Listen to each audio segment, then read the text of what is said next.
முக்கியமான ஆளை அங்கேருந்து தூக்கிட்டு வந்தோன்னா கொங்கு மண்டலமே தாவேக பக்கம் வந்துடும்னு நினச்சிக்கிட்டு இருக்காரு. செங்கோட்டையனுக்கு விழும் வாக்குகள் அவர் அதிமுககாரர் என்பதால் கூடுதலாக ஒரு தகவலை சொல்கிறேன். முதல்வரே செங்கோட்டையனை அழைத்திருப்பதாக சொல்கிறார்கள், வந்துருங்க என்று. ஒரு மூத்த நிர்வாகி அப்படின்றதுனால மறுத்துட்டார்.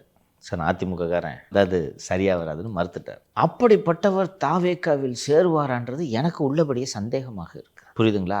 திமுகவில் சேர்ந்தால் அது வேறு. ஸ்டாலினோட ஏஜ் ஒன்று இருக்குது, ஸ்டாலின் வாழ்கன்னு கத்துறதுல அவருக்கு ஒன்றும் சிக்கலும் இருக்காது, தயக்கமும் இருக்காது. 80 வயசில் இவர் போய் விஜய் வாழ்கன்னு மேடையில் கத்துறது கொஞ்சம் யோசிச்சு பாரு.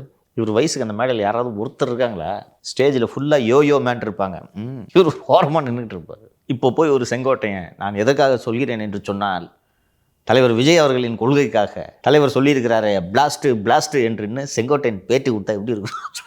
இதற்கு பதிலாக திரு செங்கோட்டையன் அவர்கள் அரசியலை விட்டு விலகுவது உத்தமமானது. 8 வாட்டி எம்எல்ஏ வந்தவருப்பா, ஒரு கௌரவம். இன்னும் எத்தனை வருஷம் இருக்குது?